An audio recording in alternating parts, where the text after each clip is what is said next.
The Great Demon War occurred 1,000 years ago. One day, demonic beasts suddenly crossed the front lines and attacked humans. Humanity fought against them for survival. The long and endless war continued. The land was stained with blood. As the demonic beasts kept coming, humanity was gradually pushed into a disadvantage. Then, a magician appeared. The magician rode a black dragon, sweeping through the battlefield and defeating the demonic beasts. The overwhelming majesty instilled fear in the beasts. Humanity praised their hero. However, the magician met a mysterious death at the very moment of victory in the Great Demon War. The chosen one, the one obsessed with strength, the one who does not succumb to the temptations of corruption, I await you. With a mysterious beginning, informing about a world of magic or a game. Our story begins welcoming a very good evening to the ladies and gentlemen who are waiting for today's main event. The World Champions 17th title defense match, and it's about to commence. The challenger in the blue corner. Patrick enters the ring showing overwhelming strength, and next, in the red corner, with 37 fights, 37 wins, also known as the World Champion with a 100% KO rate, named Kim Jin-ho. Our MC steps his foot inside the ring. Since Kim Jin-ho hasn't been using his footwork in recent matches, Patrick speculated in an interview that he might have a leg injury. He will likely target that weakness today. After all, Kim Jin-ho is over 40 years old now. If the injury is real, we might see a new champion crowned today. And just like that, the match begins. Even though Patrick is far from Jin-ho, he can feel his overwhelming presence as expected from a champion. Patrick decides to attack Jin-ho's injured leg, so he goes for a tackle. He is determined to make sure that his opponent can never use that leg again. He smirks as he is about to get the leg, but to his surprise, Kim Jin-ho predicted that, and his perfect spinning kick knocks his opponent out cold. Jin-ho speaks up. He says that this is why he doesn't use his leg since the match becomes too easy. After the match, our MC leaves without attending the press conference. He tells the coach to contact him when the next match is scheduled. The coach tells Jin-ho to just take the car since the weather is unbearable. Jin-ho replies that he will just run to his home because there will be traffic on the road. After hearing it, the coach shouts that the distance is 30 kilometers, but at that moment he is being cornered by the reporters of the press conference. Was the rumor about Kim Jin-ho's leg injury just a planned fake? They question. The coach sighs, thinking that he understands Jin-ho's feelings. From his debut to becoming the champion, the coach was always there. He feels sorry for Jin-ho because until the day he retires, there won't be any opponent that can bring him joy anymore. He replies that there isn't any injury, but Kim Jin-ho took on the penalty himself.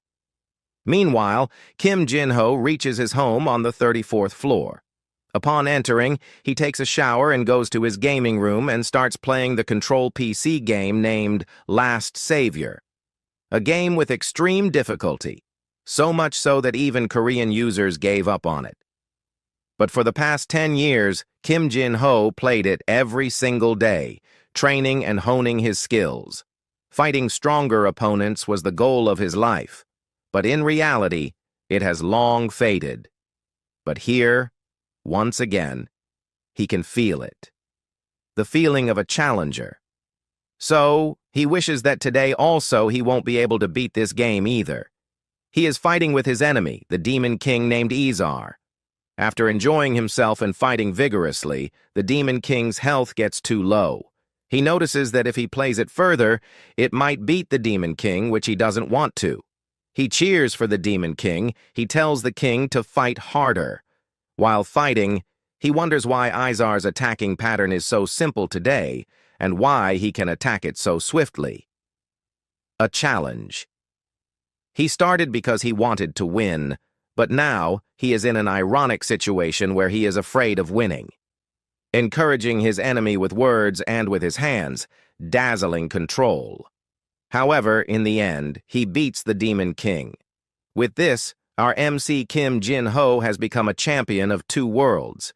He breaks his mouse out of frustration. He whines, asking himself that whom he should fight against? A bear. Suddenly, a thunder strikes at his apartment and an unexpected thing occurs. First of all, he sees darkness. He is dizzy and his whole body feels numb. He hears someone calling him with a number 218. As he opens his eyes, he sees rain. He wonders when did he left his room. A person with a number tag 172 tells him that he has been calling him for a long time. Number 172 mentions that they don't have enough time for this as they need to get out of here as soon as possible. Jin-ho looks around to make sense of the location. He notices a flag with a familiar pattern. He gets puzzled while number 172 starts to shake Jin-ho. He tells Jin-ho to get a grip if he doesn't want to rot here forever. Number 172 says that today might be their last chance to escape this damned carrion. Jin-ho comes back to his senses, hearing the name of a recognizable place. This place is Carrion, you say? He asks while being dumbfounded. Am I dreaming? He asks himself. Meanwhile, everyone is running, and his friend is telling him that they don't have any time to dawdle. They should also try to get out of this place. Judging by the sensations he is feeling, our MC realizes that the game he has really entered the game that he was playing, and now it has become his reality. Number 172 drags Jin-ho, and they both run towards the exit. Everything about this is a mystery, but first Jin-ho thinks that he needs to get out of here, but suddenly he stops. He says that it's strange, and since this place is carrion, this shouldn't be happening. This is way too careless. His friend replies that it's happening because Director Clark isn't here because he rushed out earlier. Thus, all the prisoners got the chance to escape. Without lingering, Jin-ho drags his subordinate behind. He thinks that the things he heard definitely make sense, but his character's instincts are screaming at him, telling him that he shouldn't, under any circumstances, step beyond the door.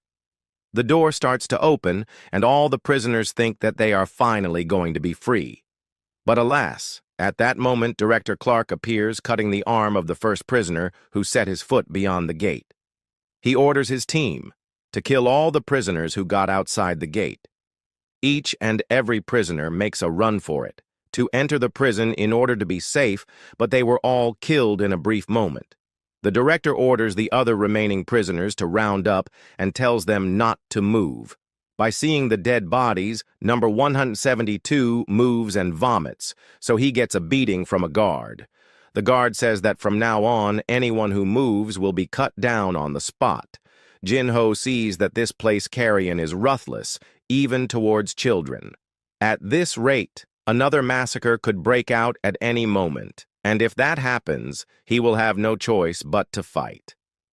The director stands in front of him. Looks like you got lucky. Or rather, were you just too cowardly to even run away? He asks, while calling Jin-ho's character by his family name Arahant.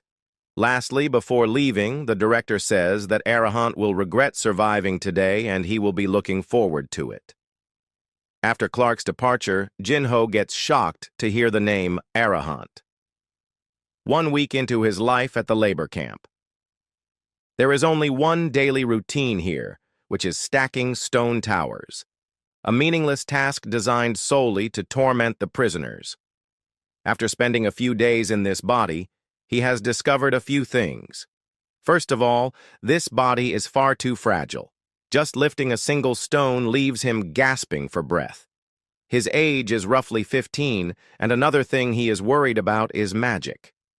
He tried secretly casting a spell at night, but it was a complete failure, and since the Arahant family is one of the greatest mage bloodlines, for him to be incapable of using magic despite being an Arahant is rather unsettling. Maybe that's why he was discarded in this kind of place. Additionally, from the sideline, one of the guards is ordering him around. That aside, he is now thinking about the synchronization progress, which is presently at 78%. He wonders at this rate when it will get to 100%. While eating, he thinks that he has been keeping up with exercise since arriving here, but with meals like these, he may not make it. Today also, he doesn't eat the bread and offers it to the only person he talks with, while the other prisoners go out of their way to avoid Arahant. This guy is a peculiar one. The Arahant family is an unrivaled lineage of mages. There's a certain rumor about Arahant's signature crimson eyes, that those red eyes are a curse brought upon them for slaughtering too many people, and that anyone who locks eyes with them is doomed to die. He perceives that they are about the same age, and they share a room. Since he has no memories from before possessing this body, he wonders why the young lad beside him is also locked up here. Presently, he is being warned by number 172 that he needs to be careful. His subordinate says that, because of Arahant, the workload has increased. The other prisoners aren't too happy about it, which explains the murderous glares he has been getting lately. Number 172 tells Arahant to especially watch out for the prisoner number 589, who is the leader of the prisoners. He had a notorious reputation in the arena. Rumor has it, he's here for murder. Then wouldn't hanging around me put you in danger too? Arahant asks. Number 172 answers saying that still, they have known each other for a while, so he can't just ignore it. Arahant tells his friend to go somewhere else for now since he will just get in the way, because the situation he was worried about just now looks like it's about to unfold. Number 172 looks behind and sees that prisoner number 589, with his fellow followers, has appeared in front of them.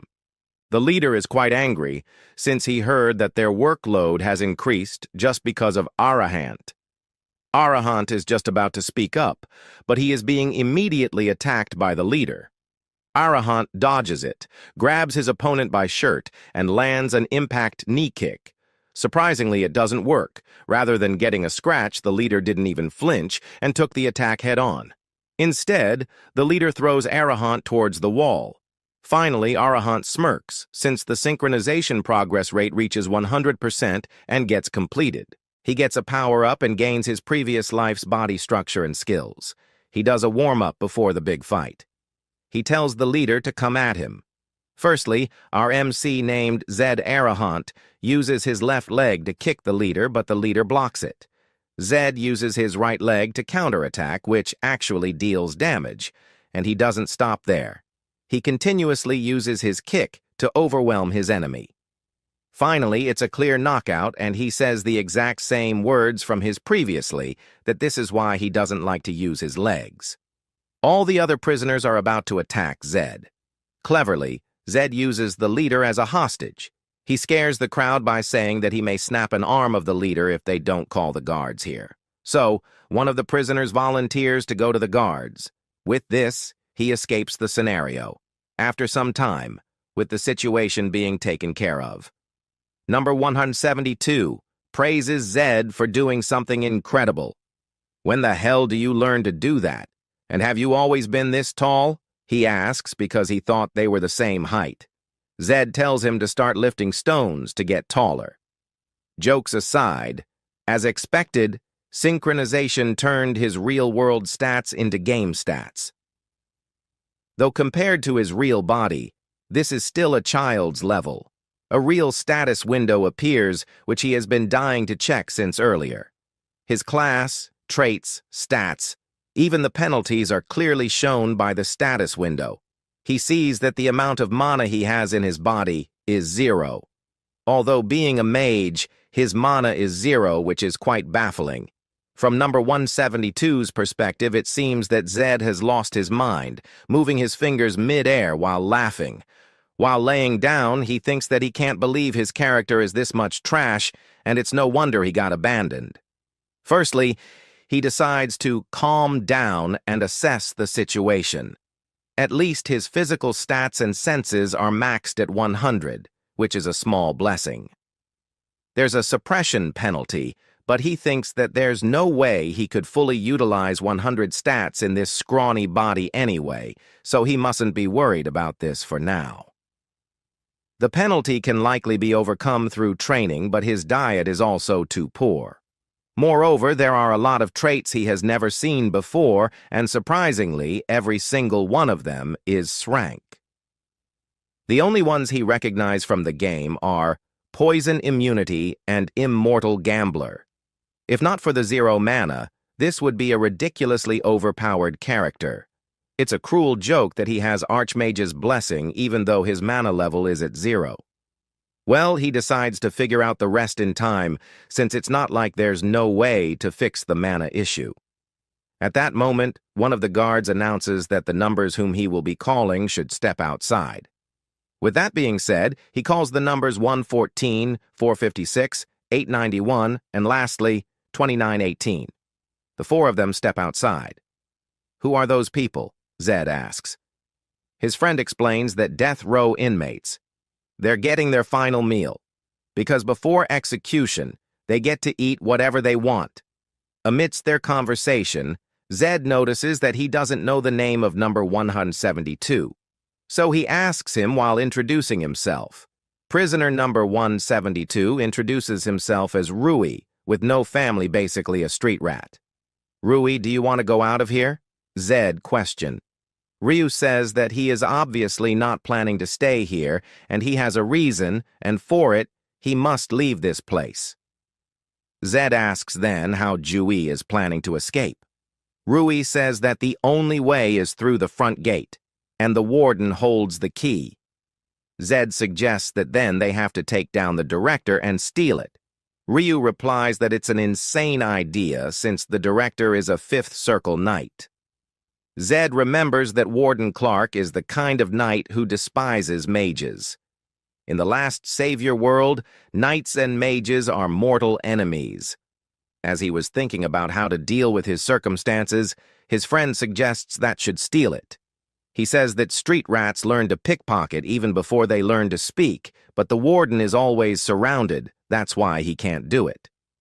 Zed realizes something and starts to form a plan. The next day, the guard announces to the prisoners that their workload for today has doubled. Some of the prisoners try to retaliate by saying that the same thing is happening many times. One of them calls the warden a bastard, and the guard holds his blade near that prisoner's throat. The guard says that he is just relaying the warden's instructions, and if they complaints, he should take them up with him. "Why are you doing this?" the prisoner asks. "Why?" the guard repeats, as his eyes point at Zed. Everyone stares at Zed, and the guard steps out for a smoke. Ryu says that the situation is getting bad, but Zed tells him to his distance. Zed realizes that the bastard Clark is stirring up a riot. Since he can't attack a single prisoner outright, so he's using the prisoners to do it, and the guards are also on it. That's why he can't let this slide, just like he did yesterday. Meanwhile, Ryu runs away while worrying about his companion. All the enraged prisoners decide to pick a fight with Zed, and everyone surrounds him and starts to attack, but Zed lands the first blow with his unbeatable legs. He knocks down his first opponent. He feels pretty confident as he tells them to come all at once. All the prisoners gang up and run towards him. Using his fists and legs, he knocks a couple of them. One by one, he starts to knock down all of them. From the sidelines, his friend Ryu can't fathom what he is seeing right now. Then, the leader prisoner, number 589, approaches Ryu. On the contrary, Zed is fighting vigorously like a devil incarnate. "This is it," he says, the thrill of dodging an attack and the electrifying sensation of landing a clean hit. Yep, this is the feeling that got him addicted to martial arts. He just wants to taste this satisfying feeling more and more while grinning. At that time, prisoner number 245 uses his foot to draw Arahant's attention. He tells Zed to stop this while holding Ryu hostage. He states that friends are important, but their threatening backfires. Zed tells them that they just made a grave mistake. As the inmates caught Ryu, Zed tells them that they have made a great mistake. The big guy strangles Ryu, and the tall white guy takes in front with a dagger. The guy tells Zed that he should be honored to fight him as an outcast of Arahant with no mana. Saying this, the man jumped to attack. Zed uses his swift movements and get out of there. The attack lands on the ground. The man gets confused to see that Zed has escaped, But as he looks back, he gets shocked to see Zed had already knocked out his buddy and rescued Ryu. The man panics and asked Zed what did he do and if he used magic. Zed replies that he didn't use any magic. Zed then uses his movements and rushed towards the guy. The guy is mesmerized to see the amazing moves of Zed. Zed then kicks in the neck and sent the man flying. At that time, Director Clark comes and calls for Zed. As Zed stands in front of him, he asked Zed to explain this. At that time, Ryu comes running and tells them that Zed is the victim here. Those guys attacked first and tries to kill him, and what Zed did is just self-defense. Clark then looks at the fallen inmates and asks Zed if he had unlocked his mana. Zed shows some attitude and says who knows. This made the director angry. He releases his aura, subdued.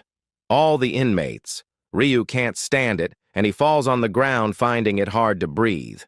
However, a shocking event unfolds.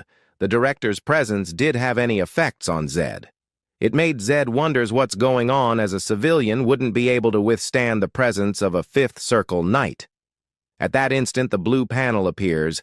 It says that due to the trait of noble soul of the champion, the suppression has been resisted. Seeing this, Zed got the answer of this question.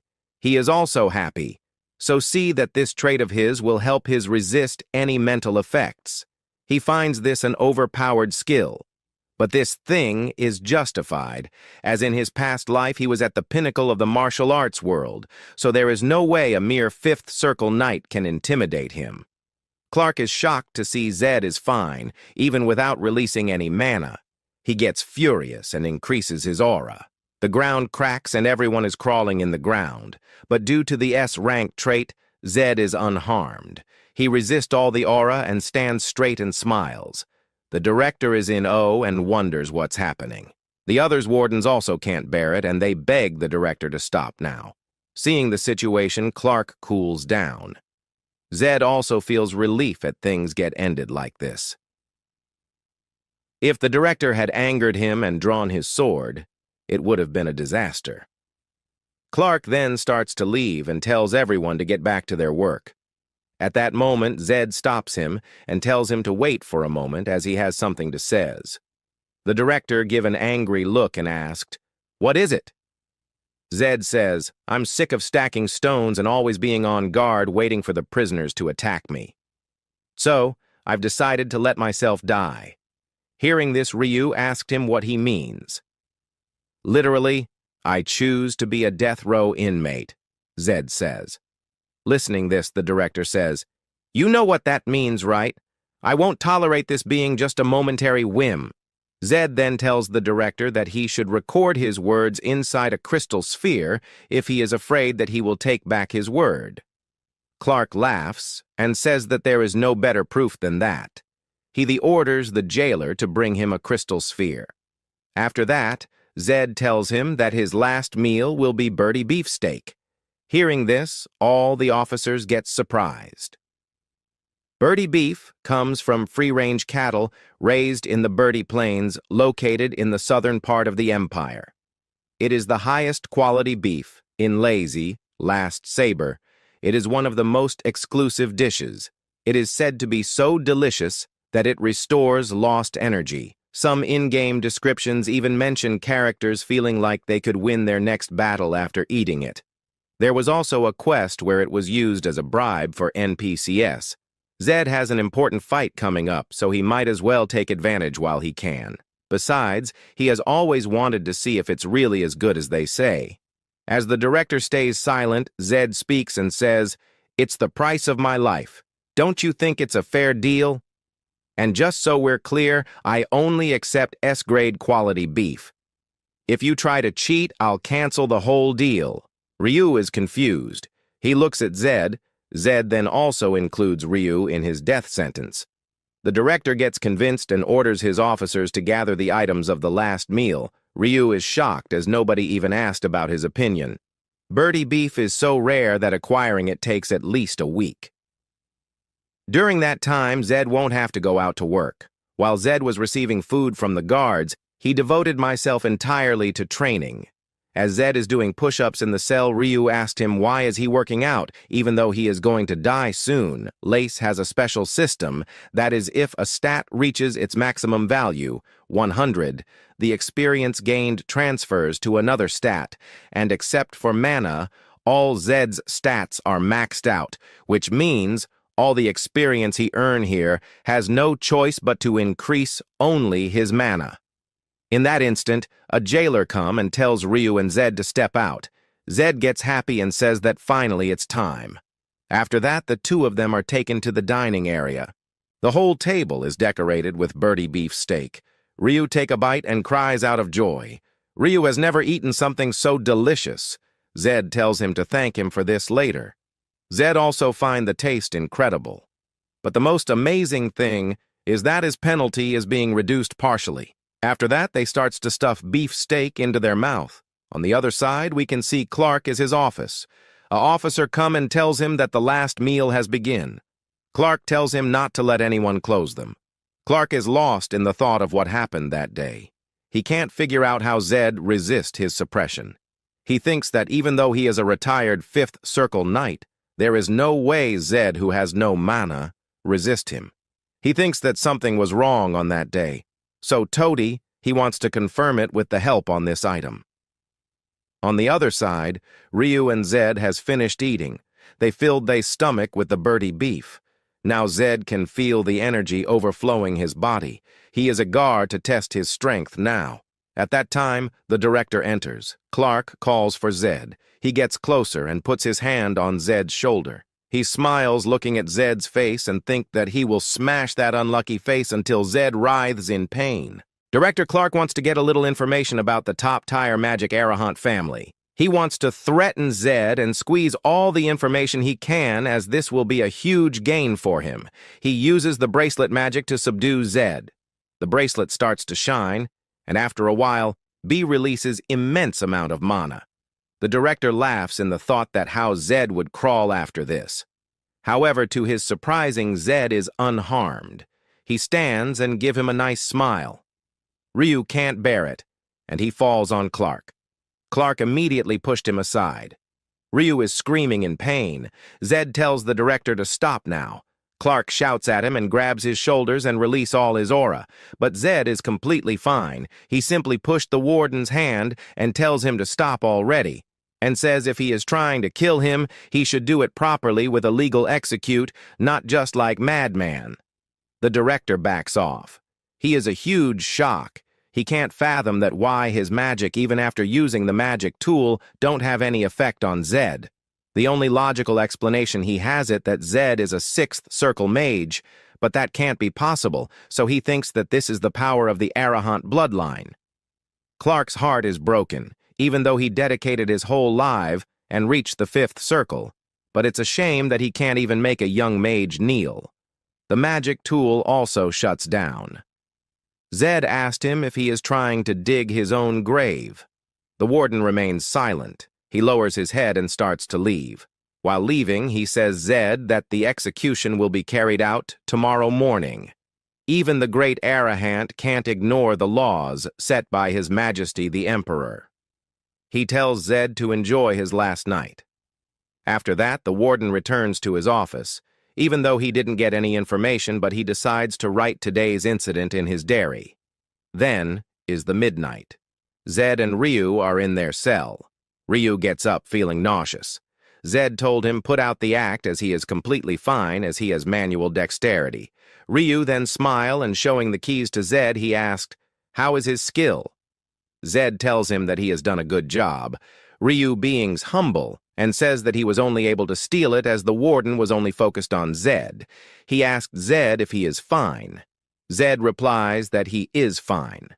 Ryu gets a bit suspicious and asks Zed if there is something he is hiding. Zed replies him to lift some stones and he will be also fine. After that, Zed looked at his states and sees that the penalty is reduced by 10. He feels different from before. His senses are amplified and his strength also increased. Seeing this changes, he wants to remove the penalty quickly. Zed tells Ryu to rest completely, and after that, they will leave this place. Ryu suggests that they should leave right now, or else the warden will notice them. Zed tells him not to worry as the warden is knocked out right now. Ryu asked, "How is he so sure?" Zed knows this because of the magic bracelet. The bracelet increases the magic for a moment, but it accumulates tons of fatigue. We can see that the warden is passed out in his table. Zed's plan gets smoother, as the warden has come to the hall with the key and the magic bracelet. After resting for a while, they gets ready to get out. As Ryu is questioning about the safety, Zed tells him to stay behind if he is so sacred. Ryu decides to go with Zed, but the problem is, there is no key for the cell door. Ryu asked Zed what they should do now. Zed pushed Ryu and kicked the gate open. Ryu is shocked to see this strength and asked Zed if he really is a mage. As they step out, the guards come hearing the noise. Zed and Ryu rushed seeing them. They gets out of the building and runs in the ground, but the front gate is blocked by the guards. Zed tells Ryu to never stop running and he rushed forward. The knight attacks him, but he dodges and punched the knight in the face. He throws one knight to the others and make many guards fall.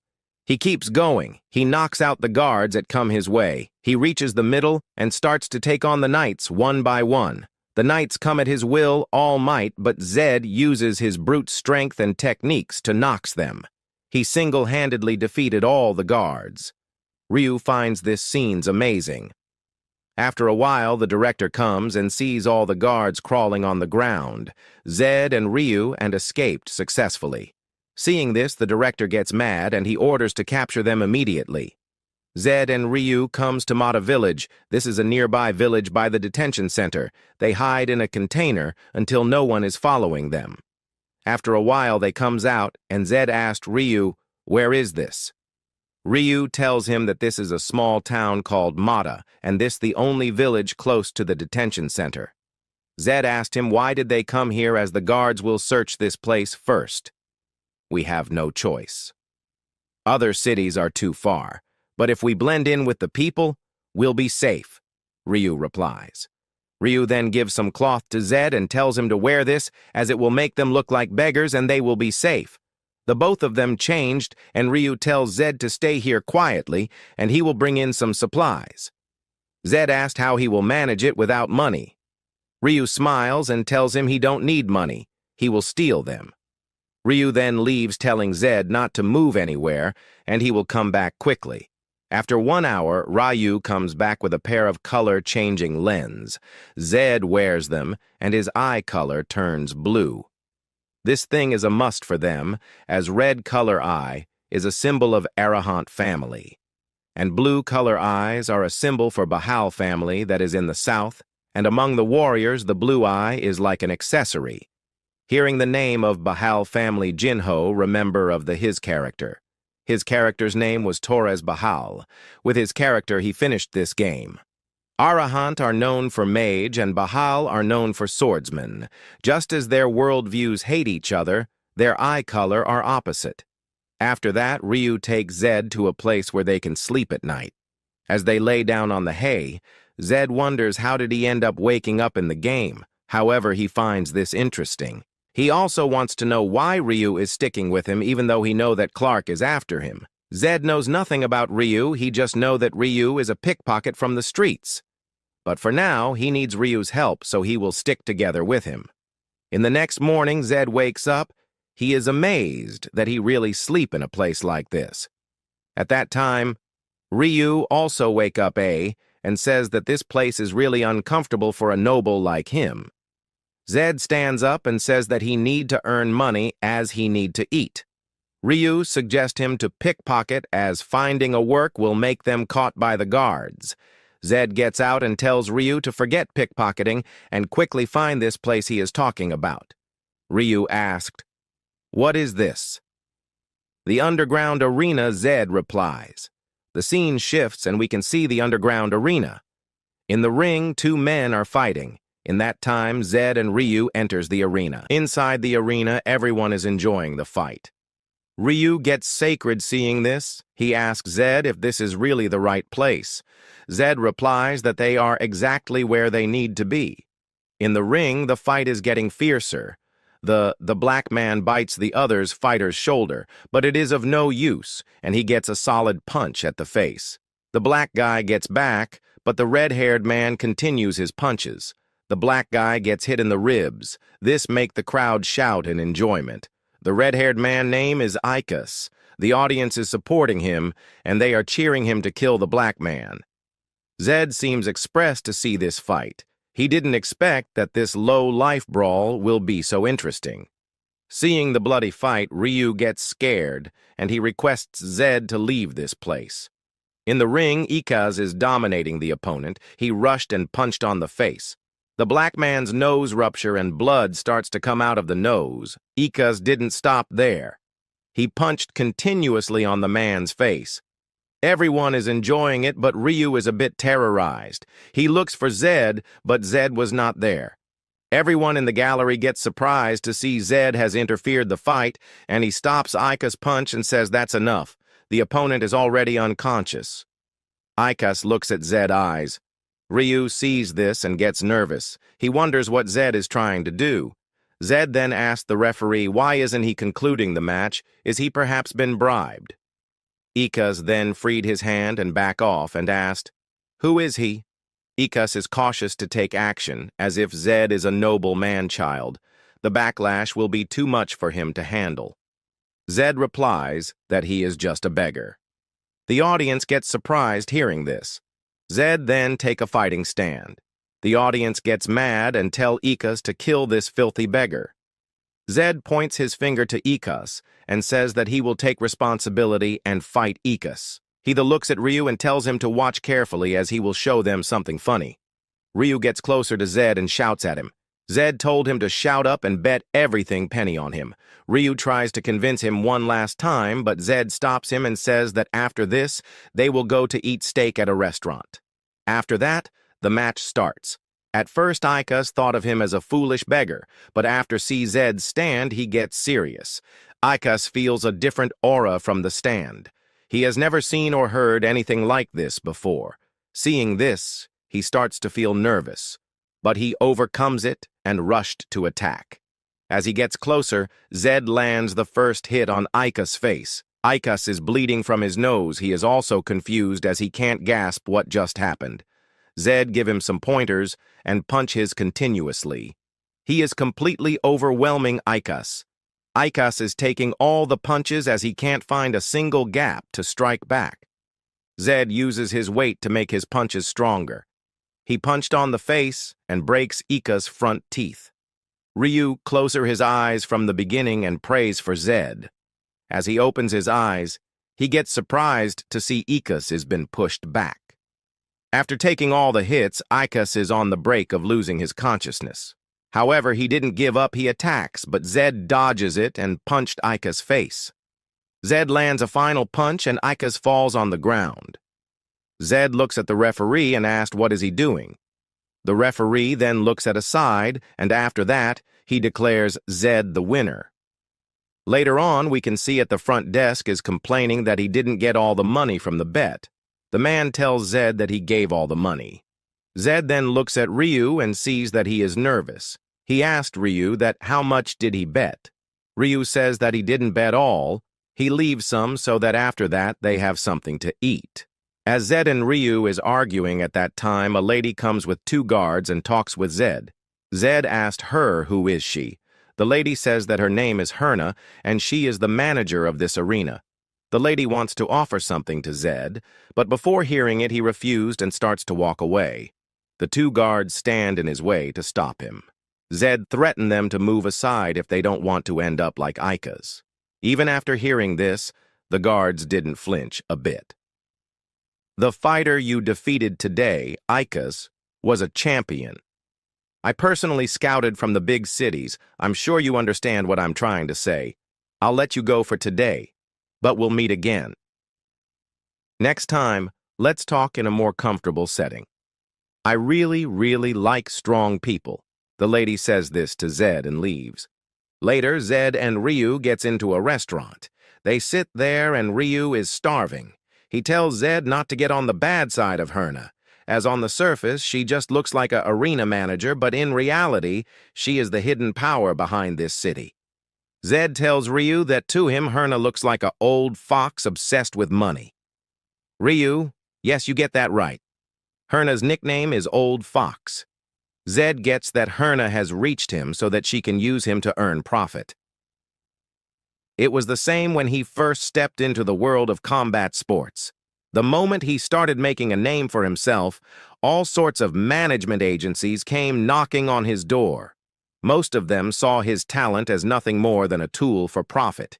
He even got scammed multiple times.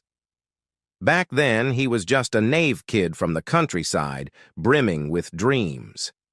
However, meeting his current manager was a stroke of luck. After all, it was thanks to him that Zed became a champion. Zed is no longer that clueless country boy, easy prey for opportunists. He is a fighter who's endured countless battles and clawed his way to the top, a champion. As Zed is thinking this at that time, the birdie beefsteak they orders has been served. Ryu can't hold himself and starts to dig in. Zed stops him and says that the meat is fake. The color and marbling is completely off. Zed's suspicion gets clear when he recalls that the warden at the detention center needed a whole week to get his hands on this. So how come it is readily available in the next city? Birdie beef is very expensive and incredibly rare, so there is no way they could serve these many customers. Ryu tells him to leave. Everything has the same taste when it's in the stomach. Zed don't want to let it go, as paying for birdie beef and getting is fake as a scam. Zed calls the waiter. The waiter comes with an attitude. He tells Zed to stop wasting their time and finish eating. Zed tells him that this isn't the thing he ordered. He specifically ordered birdie beef. Huh? Do you even know where you are? That kind of nonsense might work out on the streets, but not here. The waiter says this. Zed tells him to stop and get the owner. This punk has no fear, the waiter says. As the waiter says this, Zed starts to shouts that attracts the attention of the other customers. To handle the situation, the waiter tells him to quiet and follow him. The waiter takes them to the boss. Ryu and Zed gets into a room full of men with cleavers in their hand. The boss of the restaurant is sitting in the middle. So, you're the punky-ass brats causing trouble? The boss says. Zed replies that they are the punk ass. As they are selling counterfeit meat, the boss tells him that he should know how to read the room. I don't care about reading the room. What I do care about is how blind you are to the situation. If you pick a fight with me, which one of us do you think will end up dead? Zed says. Hearing this, the men rush to attack. Zed starts to knock out them one by one. One punch from him is enough to make the men unconscious.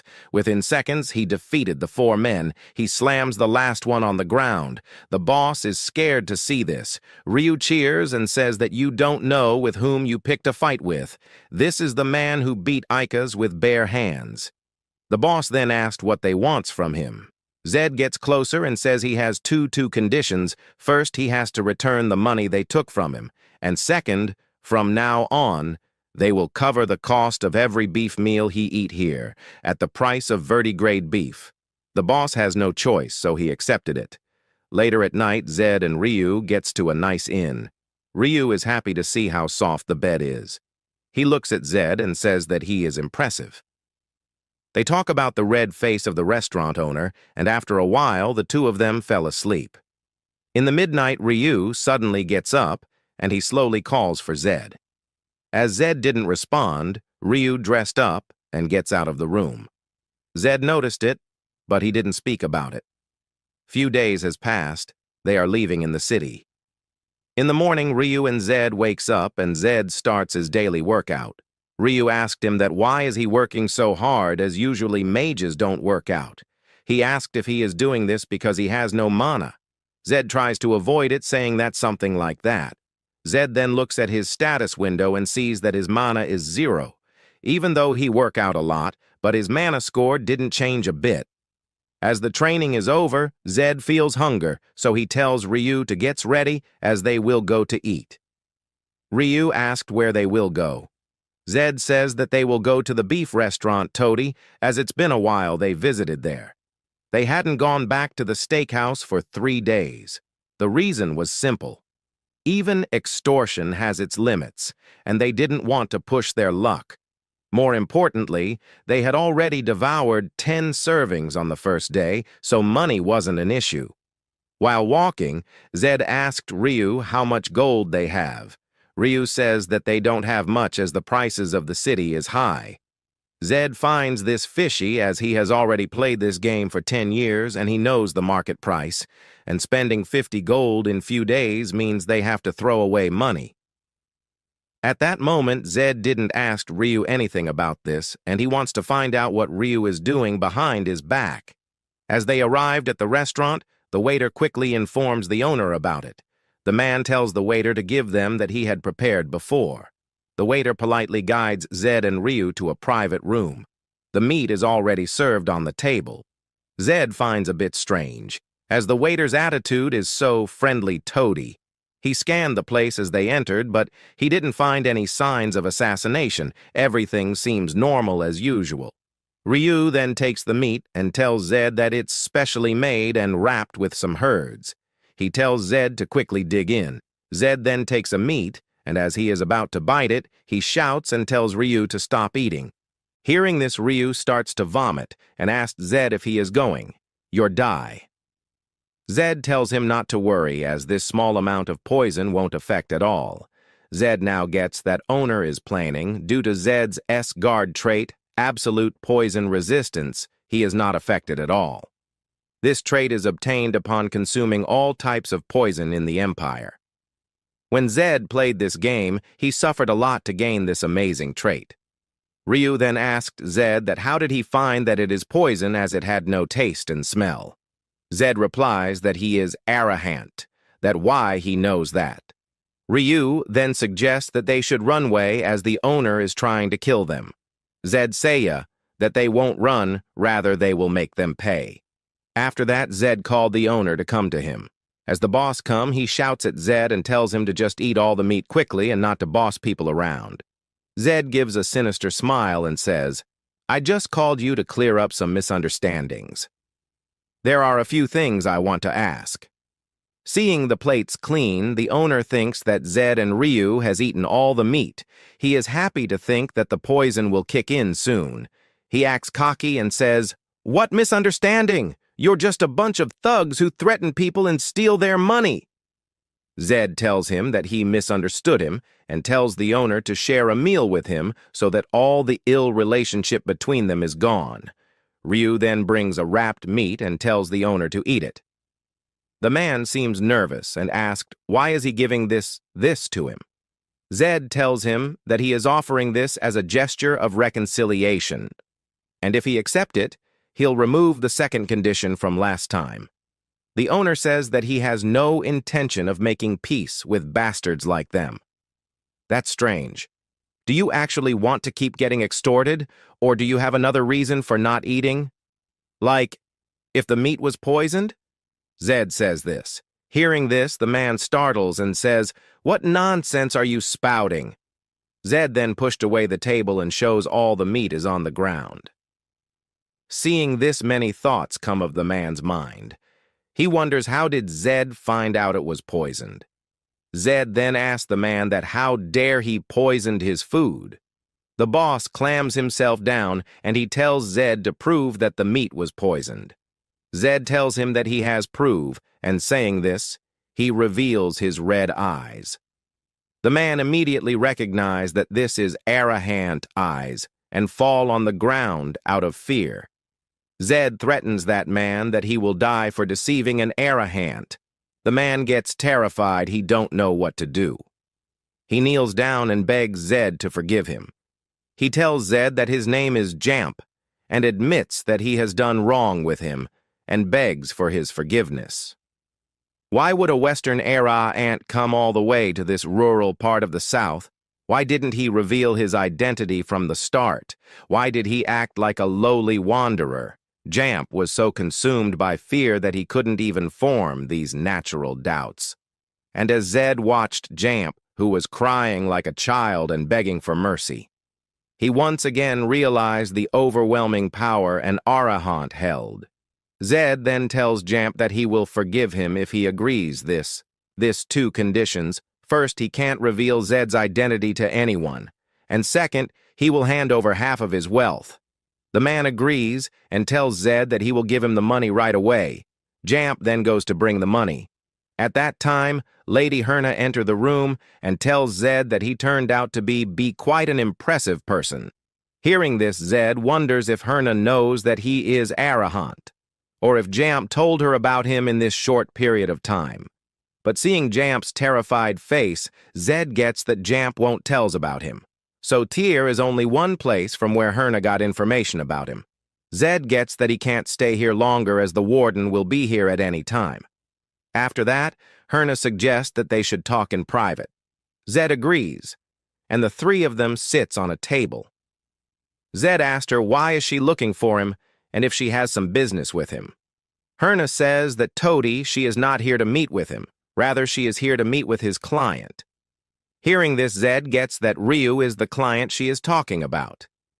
As Zed looks at Ryu lowers his head and apologizes to Zed for hiding this from him. Herna then tells Ryu that she looked up at that request, but she needs more money for that. What? No, this wasn't the deal. Do you know how much I already paid you? Ryu says. That amount barely covers my daily meal expenses. Do you think finding your missing sibling is an easy task? Someone whose whereabouts, life or death is completely unknown. Haran says this to Ryu. Hearing this, Ryu breaks up and starts to cry. He says how could she do this as this is his last hope? Zed interrupts and tells Herna that if she accepts Ryu's request, he will accept her. Haran agrees and tells Zed that he has to fight Ikas one more time. Zed accepts the rematch and tells her to proceed with Ryu's request. After that, the meeting ends, and Ryu and Zed starts to walk towards the inn they are staying. Ryu is looking down, so Zed asked him why he is so down, as now they have lots of money. Ryu says sorry to Zed for stealing the money and not telling him about this matter. He also says that he never intends to betray Zed. Zed tells him that he knows from the starts that he pocketed some extra money, but he was unaware of the dealing he had done with Herna. Then why did you pretend not to know? Ryu asked. Because I didn't care. I figured the help you gave me was worth at least that much, but we can't let this happen again. From now on, don't hide anything, just tell me everything. The worst thing in this world is repaying trust with betrayal. No matter how rough your background is, don't become trash. Zed says this to Ryu. Ryu says that he understands it after a while. Ryu tells Zed not to do the rematch, they will just run with his money. Hearing this, Zed asked what about his request regarding his siblings.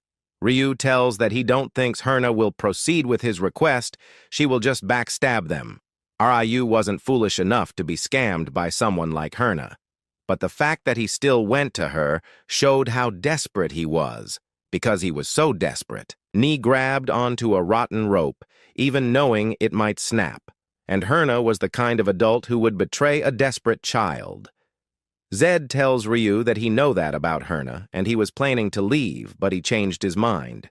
Ryu tries to convince him to leave, as the rematch is a trap for Zed. Zed don't want to run away. He tells Ryu that when he sees trash, he wants to clean it. And defeating an opponent who has given their all is the most exhilarating feeling. At the same time, in the Carrion Detention Center. The officers are in rush. The director tells them to assemble quickly and move out, starting with the vanguard. The director is furious as he wants to catch Zed Arahant at all cost. 3 days later, at the underground arena, Ikas and Zed are ready to fight. The seats are all filled and people are cheering for Ikas. Ikas seems quite confident, and Zed wonders the reason behind it. Ryu is worried, and he tells Zed to promise that if things gets out of his way, he will surrender immediately. At last, the match begins. 2 of them stands in front of each other. The audience is surprised to see the new stance of Ikas. Ikas is copying Zed. Herna told Ikas about Zed being an Arahant with no mana. This gives Ikas more confidence. He is the one to make the first move. Ikas' attacks are like Zed's. After seeing Zed's techniques from the last match, Ikas practiced them, and now he gets how useful Zed's techniques are. This also surprised Zed a bit, as he didn't expected this. Zed successfully dodged all the attacks. His eyes caught on the belt that Ikas is wearing. After that, Zed sees a gap and punched Ikas on the face. Ikas is unharmed. He laughs at Zed, saying that he is a weakling without any mana. Zed finds Ikas' toughness a bit unusual. Some people in the audience also find something is strange. Zed thinks about it, and he gets that this toughness is coming from the belt Ikas is wearing. The belt is an item name, Orge's belt. It negates 90% of only physical damage completely. For a person with no mana, this is the most difficult opponent. Ryu gets worried seeing that Zed's attacks have no effect, no Ikas. Ryu tells Zed that Herna has done something and he requests to leave the match.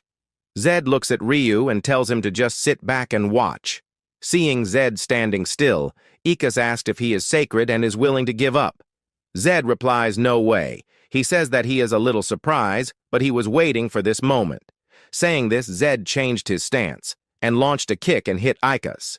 Ikas gets a concussion and he is unable to do anything. Zed continues his kicks and pushed back Ikas. Zed is enjoying this.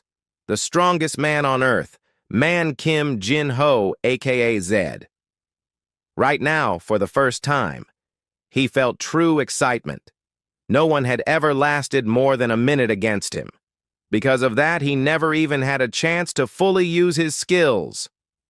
But look at Ikas, even after all those kicks, he's still standing. For Zed, or rather, Kim Jin Ho, this was a first. Zed is about to launch a high kick, seeing his Ikas guards his face. Zed changes the trajectory in the midway and hits the ribs. This makes Ikas lower his hand. As his face is unguarded, Zed kicks on the face, followed by a kick in the stomach. Ikas' face turns red in pain. Zed continues to kick and Ikas is on the verge of fainting. Ikas' full body is covered in bruise. He can't predict the attacks of Zed at all. Zed gets so hyped up that his contact lens are slowly changing colors.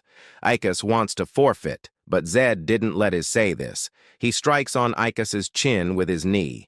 The crowd gets silent, seeing this one-way beating. Zed kicks the belt and breaks it. As the belt breaks, the pain in the Ikas' body amplifies, and he falls in his knees. Zed looks at him and says, "What's wrong? Aren't you getting up?" Ikas is scared, and he thinks Zed is crazy. Ikas tells that he lost, and he calls for the referee to call off the match. But Zed stomps on his face and says, "No, that's not enough." At that time, Zed's lens fall off, revealing his red eyes. Seeing this, Ikas passed out. Zed feels a weird sensation like some kind of power forming in his heart. The power starts to move through his body. At that time, he looks at the status window and sees that his mana value has increased to 1. Now finally obtaining mana, Zed feels happy. By this time, the audience finds that Zed is from the Arahant family, and they stood there silently. Zed don't what why they are behaving strangely. Ryu gets on the ring and tells Zed that his lens has fallen and his red eyes are revealed. The audience starts to panic and rushed out of the stadium. Zed and Ryu also starts to run away as the guards will be there in no time. Herna is the only one sitting. She is frustrated to see this crushing defeat. She then gets up with the resolve to finish Zed. Herna has lost so much money because of Zed. Ikas is a top-class player who was brought in from a big city for a large sum of money.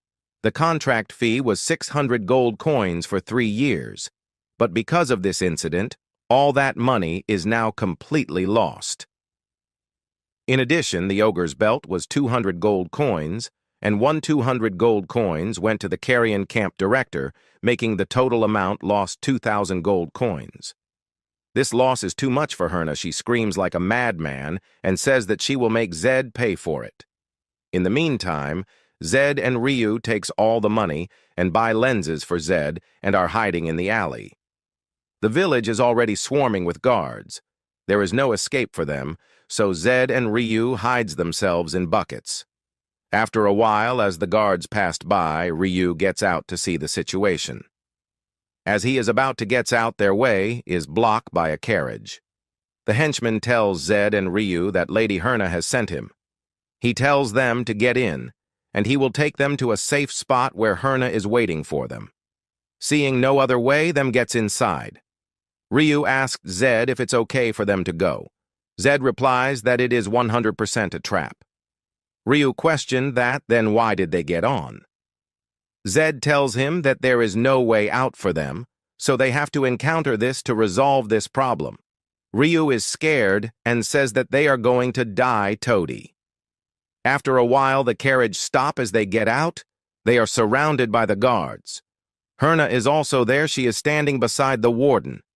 The warden asks them, how did they manage to escape? The two of ignores and Ryu asks Zed, what will they do now? The warden gets angry and asks how dare he stole the key from him. Herna smiles and tells Zed that this situation won't arise if he had just joined hands with her. Zed tells her that never work with her in a million years as he don't plan to die obediently. The warden then steps forward and tells Zed that he will die toady. Zed tells Ryu to stay back and moves towards the warden. The warden praises Zed's braveness. Zed then tells that the percentage to winning is 50-50, a 50% chance of winning. This is Zed's own spell that keeps him from being intimidated when facing the strong and part of not letting his guard down. Even if the warden is a knight of the fifth circle, if the probability here is still half-half, then there is no need for Zed to be scared. The warden unsheathes his sword and starts to radiate aura. Zed also takes his flight stance. Warden moves first. He rushed with his sword to attack. Zed finds this moment quite thrilling. This reminds him about the past when he was a challenger. His S-rank trait challenger of strong will actives. This increases all his states by 10 for a short period of time. As Zed's mana increased, the lenses in his eyes breaks apart, revealing the red eyes. As the warden's strike lands, it creates a huge explosion. Seeing this, Ryu gets worried about Zed. Warden is a bit confused as Zed is not there. The strike hits the ground and cuts it. Zed then calls the warden's name, Clark. I am here. Zed is flying in the air and thunder is covering his body. He acquires a new form, called electrification. Clark is startled to see this. Zed then launched kick, and the warden blocks it with his sword. Zed's strength overpowers Clark and pushes him back. Warden Clark is surprised. He asks Zed how this is possible, how he awakened the thunder power. Thunder is a special power that can ignore all four elements of water, wind, earth, and fire. It is the power all magicians long for. It's the only power that even the legendary first head of the Arahant family couldn't obtain. Seeing this, all the guards along with Herna get surprised. Ryu is in awe seeing the power of Zed. Clark thinks that this is the power of the bloodline, and he is person who despise those who only relies on the power of the bloodline. Seeing this, he gets angrier. Clark then starts to attack vigorously. His attacks are power and destroying the surrounding. Zed's agility is above Clark, so he dodges all the attacks swiftly. Seeing this, Clark increases his speed and finally caught Zed. But Zed's body is protected with his shield. Now, Zed makes his move and rushed to attack. He punched directly in the stomach. This turns Clark's face red, and he screams his pain. Having the power of electrification in his arsenal, the tide of the battle has changed. Zed overpowers the warden by dealing an impactful punch. Well, the warden is in utter shock. He wonders why he is getting punched, even though he is fighting a mage. Mages use magic to keep knights at a distance, and knights break through that magic to get close. That has always been the law of this world, an unbroken rule throughout history. But now that rule has been broken by a boy who uses fists, channeling magic through it. The warden moves backwards in order to create distance for his next assault. But to his surprise, Zed immediately closes the distance and attacks, not giving his opponent an opening to counterattack. Finally, Zed deals the last powerful punch, which sends his enemy flying. The director laughs as he accepts defeat and offers his life to the victor while saying that this type of power is expected from an Arahant. "Do you want to know why you lost?" Zed asks. The director doesn't want to hear it and tells Zed to kill him. Zed replies that there's only one reason for his victory, and that's simply because he worked harder and he trained more. "Don't talk nonsense. It's because you're an Arahan. You were born different. That's the only reason," the warden shouts in anger. Moreover, he says that talented people like Zed doesn't understand the struggles of the untalented. Zed states that, right now, he is weaker than the director. If he had more experience and reacted better, of course, Zed would have lost. But the warden's inferiority complex has blinded him, and that's what stopped him from progressing.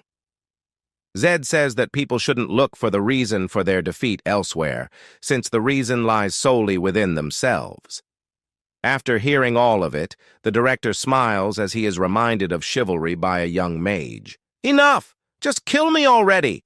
he asks, since his pride is at stake.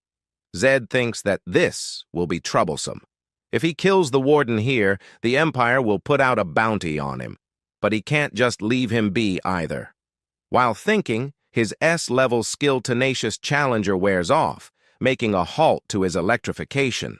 Seeing an opportunity, Herna orders the guards to attack Zed, and by judging the number of people, the situation can become a disadvantage for Zed. Suddenly, a smoke-like wind, in fact, a storm blows, blinding Zed and everyone. He predicts that this is someone's magic and decides to get out of it quickly, but by the time the storm clears, all that there's left are the corpses of his enemies. They all died without a single scream, even Herna and the warden. Well, he is not the lone survivor. His friend Ryu, who has been hiding near the bushes, is also safe, and he comes out. After coming out of hiding, he asks Zed whether he is the one who killed them all. Zed replies that he believes it was done by a high-ranking mage. They decide to leave quickly, but Ryu finds a mysterious card, which is way too clean as if it was dropped just now. So they leave the area with the card, and we see a mysterious man lurking in the shadows, wearing a black outfit. At night, they campfire, and Zed looks at the card. He channels a little mana into it, and just as he thought, it is indeed a magical card. It's a card used by secret organizations to exchange coded messages, and this emblem. It's Arahant's Black Flame. Furthermore, there is an organization named the Arahant's Black Mirror Corps. They swear absolute loyalty only to the head of the Arahan family. Both their scale and missions are shrouded in secrecy. The Empire's largest and most elite secret organization. At the back of the card, the number 4 is written. If he remembers correctly, 1 means acceptance or affirmation, 2 means rejection or denial, 3 means negotiation or proposal, and 4 means observation or protection. Arahant is protecting me? They discarded me for having no mana, but now they change their minds, he thinks. Then he remembers that now he has his mana stat, so he looks into it. After defeating Clark, some of the penalty was lifted, and his mana even increased by 2. He thinks whether this world have an experience system like the game. He unblocked a new skill, which is Transcendent Form Magic that greatly enhances physical abilities while also generating a shield. It's currently inactive, probably because his stats are too low. He concluded that he may need to increase his mana value to 5 or 10 to activate this skill. At that time, Ryu says that he can't sleep because he is thinking about what to do next. Zed replies that they are to Prilda. Ryu reminds Zed that earlier, he mentioned that they didn't find the coachman's body. That means rumors must have spread by now and the Empire will soon issue a warrant. More importantly, they can't reach Prilda without a carriage. It's too far to walk to. Zed says that they need to adjust their route a bit. They are going to Tamaya. At that time, at Tamaya village in the Southern Front's outpost. Some people are summoned. Amongst them, a recognizable character is seen, which was Kim Jin-ho's main character when he played the game. The character says that he will begin the search immediately, that he, Torres Bahal, will hunt down the dishonorable Arahants and execute them. Later, Torres goes to answer the call of the Lord. The Lord states that a mission has come up for Torres. An Arahant who was imprisoned in the Carrion Detention Center. A few years ago has escaped from the facility and is now on the run after killing the warden and several people from Motor City. He says that he leaves everything to Torres. As Bahal's successor, he should judge for himself and uphold the honor of the family. Torres says that he, Torres Bahal, will stake his life to carry out the Lord's command.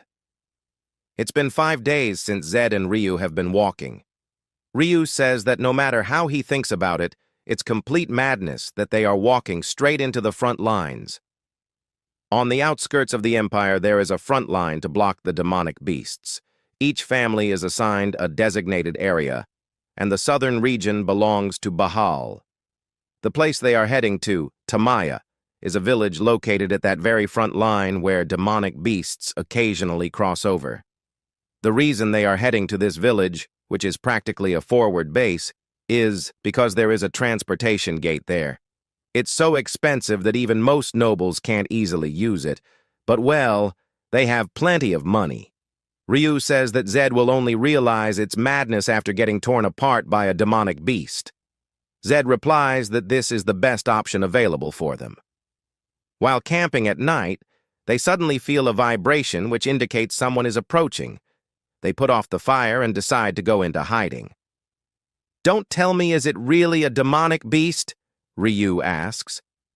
Zed replies that he would be happy if rather it be that, honestly. Zed feels that it's not just one or two. There's at least dozens of vibrations. There's no way that many demonic beasts could have slipped past the southern front line under Bahal's watch. If that's the case, then it can be Bahal's team itself. He sees a white horse with blue eyes, which indicates that it's the Bahal Knights. Even at a rough count, there are more than 50 of them. Zed wishes that they just keep going without looking back. Alas, the Knights find traces of campfire. Zed concludes that the Knight Order requires at least 5th Circle mages to join. In other words, there are at least 50 Knights of Clark rank. So if they stay hidden, it's only a matter of time before they are discovered. Ryu says that at least Zed should run. He can make it, because even if they spare him, they'll definitely kill Zed. "Don't be so dramatic. They wouldn't actually kill us, right?" Ryu asks. Zed replies that Ryu himself is shaking like a leaf while giving this suggestion. He tells Ryu not to worry because he still has a way that might work. At the next moment, where hiding and running away was no longer an option, Zed reveals himself thinking about the card given by the Arahant and introduces himself. Since the number 4 means under observation and protection, they might as well see for themselves. If they are going to die anyway by staying put, they might as well try something instead of regretting it. As he is about to say that he will like to speak with the leader, he is immediately attacked, and the guy who is attacking is way faster than he expected. Zed tells them to wait as he wants to talk things out, but the guy doesn't stop his attack. To his surprise, his sword was stopped. In fact, it was blocked by another person. Zed thought they might be watching from somewhere, but he didn't expect them to be this close. Even with a perception stat of 100, he didn't sense them at all. Yes, this is Arahant's Black Mirror Corps, who have come to the rescue. The leader tells the knights to turn back. Doing so, nothing will happen and they will be safe. "Who dares to stand in Bahal's way?" Torres Bahal asks, while taking the lead. The Black Mirror Corps sees that Torres Bahal, the successor of the Bahal, has arrived. Torres Bahal's presence is so familiar to Zed that it feels like a part of him, because it's the character he played the longest, the one who stood with him until the very end. He knows this isn't the time, but seeing Torres in person, it's really nostalgic. The group leader of the Black Mirror Corps tells Zed Arahant to leave quickly so that nothing will happen. They're definitely trying to protect me. But why is the Black Mirror corpse going this far? Zed wonders. Torres that he is finally seeing the secret organization whom he has only heard rumors about. Even knowing who I am, you dare pull a stunt like this? He asks. He says that Zed Arahant has finally crossed the line here. As he is about to attack, he is stopped by a magic circle. Zed thinks that this magic circle is a kind of trap. He can't step of it or avoid it. But predicting the exact location and setting it up before the situation even unfolded, this isn't the work of a 5th or 6th circle magic. He predicts that the guy in front of him is a 7th circle mage. The mage tells Torres that the moment they lift their foot, an explosion will occur. Torres asks whether the Arahant truly wants a war with Bahal. The mage tells them to turn back because even the Bahal's lord wouldn't want a war. Torres gets enraged as he feels that his family's reputation is being tarnished. So, he starts to accumulate his power in order to deal a strike. Zed thinks that this is a fight Torres Bahal can't win, since in the early stage of the game, Torres is only a 6th circle mage. He can't beat a 7th circle mage, so the outcome is obvious. If a full-scale battle breaks out here, Torres and the Knights will be annihilated. But the next moment, Zed is surprised to see the attack named the Lion's Roar. That's Bahal's first secret technique, Lion's Roar. That's impossible for Torres to use now, since that technique requires at least 7th circle magic. If he doesn't stop, he might die. Zed tells the mage to disarm the magic circle. He repeats it again. The mage replies that it's not possible because they only follow the orders of the former lord, and the command he received was to protect Zed. He was never ordered to obey Zed's instructions. Then you should only be protecting me. Why are you trying to kill Bahal's successor? Zed questions as he shouts. That it would also be overstepping his authority. At his level, he should be able to complete his mission without killing the successor. He tells the mage to deactivate the magic circle immediately, and he also tells Torres to stop. Torres says that he can't stop when Zed killed the warden and innocent citizens of the South. He will make sure that the culprit pay the price for his crimes. Zed replies that it's a misunderstanding. So they should sit and talk. Torres says that he is fine with it, but he will talk with him after he has brought Zed to his knees. Zed notices that the magic circle didn't explode, maybe because the Black Mirror Corps just obeyed him. Torres immediately attacks Zed, but due to the barrier created by the Black Mirror Corps, Zed is saved, or else he would be dead by now. Although Torres's attack was in an incomplete state, it still shattered 4 layers of a 7-circle wind barrier. The power is indeed unfathomable. Alas. Torres is feeling the backlash from forcing out an incomplete secret technique as he coughs blood. Seriously, why'd you use a secret art when you're not ready for it? Zed asks. Torres gets shocked to see that Zed even knows about the secret technique, but he loses consciousness without speaking anything of it. The other knights come running worried while Zed informs that it's a mana reflux, so if they don't treat Torres immediately, he will be in grave danger. The knights try to heal him, but it's no use. Since you can't treat mana reflux, if your circle is lower than the victim's, and if anyone here has a higher circle than Torres right now, that would be the Black Mirror. Zed tells him to heal Torres. The Black Mirror refuses. Zed says that Torres is an old friend of his. The Mirror Corps says that it's utter nonsense because a mage and a knight can't be friends. Then, Zed tries a different approach. He says that since mages always see benefits, saving Torres will be more beneficial because if he dies here, Arahant won't be able to stop an all-out war with the Bahal. The Black Mirror still refuses, saying that Torres brought this upon himself. Moreover, it has nothing to do with his mission. The time is running out and Torres's health is getting more critical as time passes. Zed makes a firm decision so that the Black Mirror can't refuse anymore. He holds the sword near his neck as he says that he will take his life if he doesn't start the healing, making it clear that he is the kind of person who doesn't bluff. Lastly, the Black Mirror says that if the head of the house finds out about it, he will be furious. Zed replies that it is his burden to bear.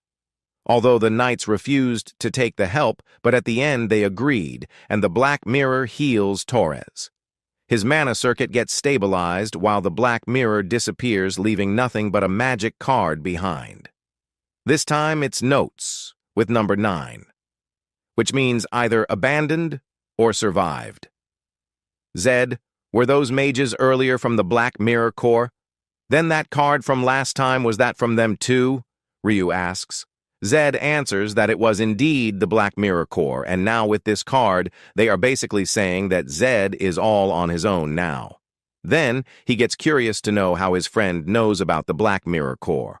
Ryu says that even the kids know the name of this organization at least. Furthermore, he suggests that they should lay low for now because just by judging the knight's expression, they are on high alert, so if anything happens, they might be dead in an instant. Zed replies that if they were mages and he were a knight, he would already be dead. Knights are people who value honor, no matter how wanted someone is. Killing the person who saved your life would go against everything they stand for. Knights give their lives for honor, whereas mages will kill a friend if it brings them gain. According to him, both extremes are irrational, but it actually makes them easier to deal with because they're so predictable. With knights, a person should appeal to their honor, and with mages, a person should offer them profit. At the moment, one of the knights informs that the heir of the Bahal is asking for them. Torres and Zed, along with Ryu, sit to have a conversation. Torres introduces the minor tea, which is cultivated by their family and its aroma is exquisite. They decide to speak casually. Ryu notices that they are talking like old friends while drinking tea. Before getting to the point, Bahal expresses his gratitude and says thank you to Zed for saving his life. Zed smiles, thinking that Torres is thanking a mage, although he is the heir of Bahal, whose pride should be high enough to pierce the sky. Well, he knew Torres' personality even before entering this place, and that's what he liked about him the most. Let's skip the small talk and get to the point. You said the murder of Director Clark was a misunderstanding. What did you mean by that? Torres asks. Zed explained everything in detail from the detention center to how he got here. Of course, he left out opening his mana and obtaining the Thunder Pulse. In short, he says, since they all know Arahant doesn't back down from a fight. They tried to kill him first, so he just fought back. Torres, that if Zed is saying the truth, then the self-defense could be justified, but the key question is whether it's all true or not. Zed clears out the misunderstanding with a smirk on his face. He says that if he had no intention of clearing up this misunderstanding, he would have let Torres die back there, because from his position, there's no more surefire way than that. Finally, Torres believes Zed and gives the powdered miner as an apology for his false assumptions. Zed says instead of an apology like this, he wants Torres to grant a different request. He says that he wants Torres to find Ryu's lost younger sibling. Torres seems a little confused because this request doesn't benefit a mage. Zed says that he doesn't care about that because he promised he would find them. The next morning, Zed is exercising. To think someone would use Bahal's favor just to ask for help finding some nobody's lost sibling. Seriously, he's a weird one. Ryu thinks, while looking at Zed. Meanwhile, Torres is watching them from outside. He is in such awe to see that a mage is sweating because mages think sweating is barbaric. He heard Zed Arahant has no mana. From the world's perspective, for a mage, having no mana is like a knight without a sword. And yet, Zed doesn't give up. Instead, he pushes forward. It's such an honorable sight. If I were in his position, could I carry myself with such dignity? Torres wonders, and that was the moment when he made up his mind that he would absolutely become friends with that mage who is more knightly than any knight. Later, Torres prepared something special for lunch for Arahant and Ryu. He explains that it's Birdie Mountain beef, which is high in protein, which helps physical training. Then he tells all of them to sit. Zed notices that Torres humbly prepared a round table with no distinction of a head seat. Without further delay, Zed and Ryu start to eat. Zed thinks that nothing special comes in free, so he assumes that Torres wants something in return. Suddenly, the other knights stand up, saying sorry, but they can't share a table with an Arahant. After their departure, Torres also says sorry for their behalf. Zed tells Torres not to punish the knights for their behavior. Instead, he suggests that Torres should find the reason for their behavior and comfort them. Torres gets surprised to see that Zed is protecting the knights, even though he is a mage. He says that he is learning something new. Anyway, haven't you wanted to say something to us since earlier? Zed asks. Torres asks whether they can postpone their departure by just one day. Since they were planning to go to Prilda to find Ryu's sibling. But now he wants to show his members that Zed is a good person, and for that one day will be enough. Zed then asks Ryu about it. Ryu says that he is okay with that. Either way, the knights need to be involved, and even if they went to Prilda right now, it feels like it would just be going through the motions. Finally, they decide to follow Torres's lead and reach the southern front beyond the Tamaya castle walls. Torres gathered 20 members and formed a frontline search team. The southern and western regions are areas where the power of magical beasts is particularly strong, so the difficulty of the search operation was quite high. Could it be because of the party? It's a Bahal tradition for the deployed troops to hold a party, celebrating their safe return after a search. So his intention is to include me in this atmosphere of encouraging each other for our hard work? Zed wonders as he walks. While venturing, the knights find some unknown traces which they have never seen before. Torres asks everybody whether any one of them knows what kind of creatures these traces are from. One of the knights says that it looks like the traces of an undiscovered magical beast, not in the monster compendium. So, according to the manual, they should return to headquarters and report this. But still, Torres decides to fight the monster. According to him, because this area is Sector 1, the unknown might also be a low level. Thus, dealing with it will not be a problem. Zed moves forward and says that he knows the monster who left these traces, and its name is Balsilic. It's a mid-level magical beast, and with Torres at the 6th Circle and 25th Circle knights dealing with it shouldn't be an issue. But the knights oppress Zed's suggestion by saying that a mage from the west wouldn't know better about a mysterious beast in the southern area than the knights who actually live in the south. Is there any proof that it only appears in the south? Isn't it possible that the Arahan is just better at keeping records of magical beasts? Zed asks, but the knights take his questions as an insult to the Bahal. Zed tells them that they are the ones doing the insulting. How dare mere members like you speak informally to the Arahant's descendant? He asks. Lastly, Torres stops the commotion and again says sorry on behalf of his members. He says that he was hoping they could all get along, but it's not as easy as he thought. He couldn't finish his sentence because suddenly a monster appeared and he moved backwards. Zed informs Torres that the monster is behind him, and Torres again has to move backwards. In the next moment, we see that there isn't a single monster, but rather two of them charging straight. Torres prepares a strong attack and orders all of the members to attack the monster on the right, first with their all might along with him. They launch the attack, but it doesn't work.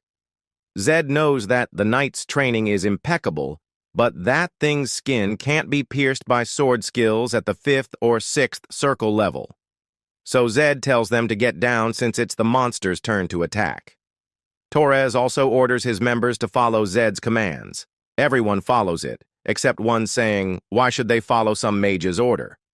Zed again warns him to get down. The monster uses an attack that scatters poison needles in all directions, but not a single one stuck into the ground. Zed saves the reluctant knight. He mocks him by saying that those needles would hurt quite a lot if he got hit. Then he tells Torres that the next attack will target their lower body too, and evading it will be tough. He says that he will take the one on the right, and other members should focus on the left. Torres says that he will quickly finish the monster and come to Zed's rescue. Arahant smiles to see that even in this situation, Torres is more worried for the well-being of others than himself. After a few seconds, Torres again takes the lead with his army to gang up on the monster on the left.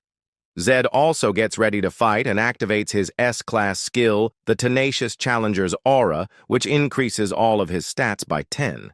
He then adds the power of electrification to it and immediately charges at the monster. Zed charges the basilisk at full speed with his power of electrification.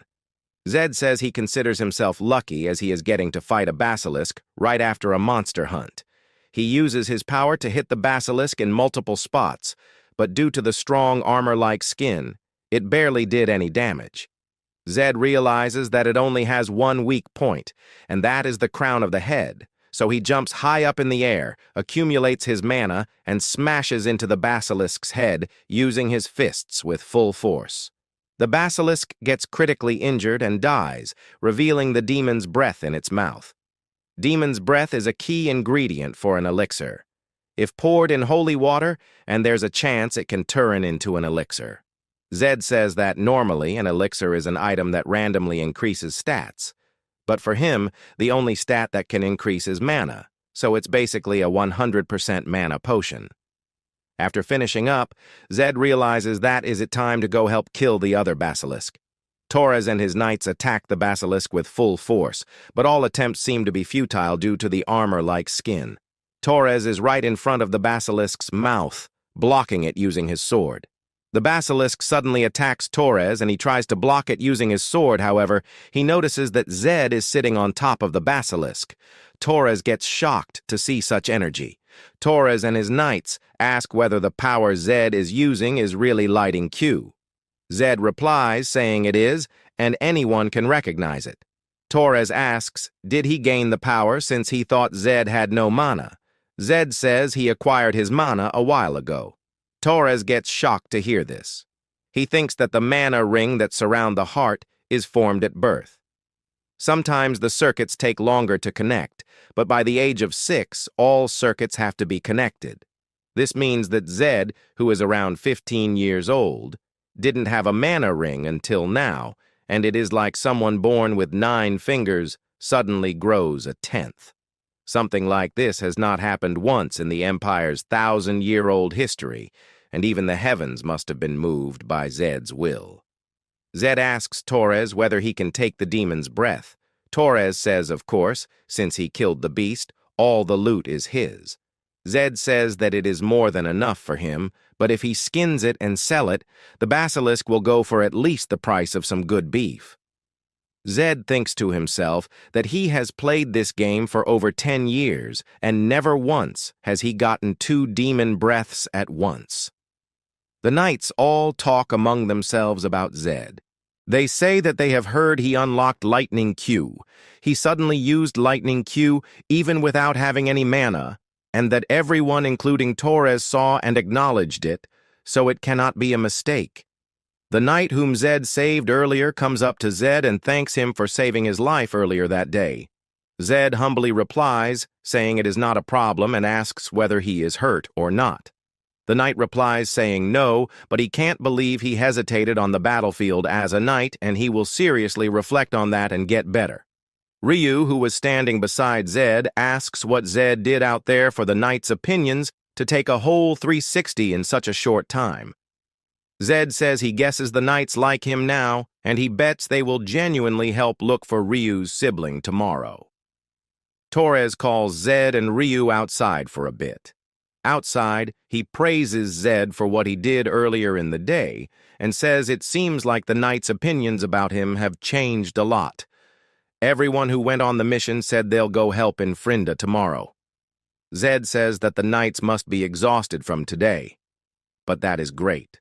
Torres replies saying it is only natural for knights to work even when tired, as after all, they owe Zed a life debt as comrades. Torres says thinks he will need to visit his family tomorrow, as the head of the family seems very shocked to hear about today. Zed asks whether he will get scolded for getting close to an Arahan. Torres says he has been prepared for that. He says he will meet the head and then head straight for Frinda. He mentions to Ryu that he will do his best to help find his younger sibling, and they will definitely find her. Zed says to Ryu that it is great that the heir of Bahal himself is going to help him look for his sibling, and that it is very reassuring. Ryu gets emotional at this and thanks both Zed and Torres, and they both reply saying there is no need to thank them as they are all friends. The next day, they arrive at the city of Frinda, which is the southern trade hub port city. Ryu describes his younger sibling, saying her name is Lisa. She is 13 this year. She has long blonde hair down to her waist and is really cute. He uses his hands to give an estimate of her height as well. After hearing this, Zed tells the knights that they do not have much information about where she went, but she is definitely somewhere in Frinda, and instructs them to try searching among slaves from small and medium-sized families in the city, and they can investigate to that extent. The knights agree and set on their way. Meanwhile, Zed and Ryu decide to start with the merchant group Ryu used to work for, and Ryu says sure, and that the place is not far from where they are. Zed asks whether there is a clothing shop nearby. Ryu wonders why he is suddenly asking about a clothing shop. Zed and Ryu reach the place where Ryu worked. Ryu says that it is called the Hamil trading firm, where he last worked, but they framed Ryu as a thief and kicked him out. Before going to the place, they had stopped at a clothing shop, and Zed bought some clothes which Ryu thinks makes him look like a noble. Zed says they might recognize Ryu, so he will go alone. There is a person standing in front of the place, and seeing Zed approach in noble clothing, he bows and welcomes Zed, thanking him for visiting, and asks whether he is looking for something specific. Zed asks whether the place is the Hamil trading firm. The man laughs and says that Zed might be mistaken, as it is a slave market. Zed gets shocked as the man just asked him whether he was looking for goods.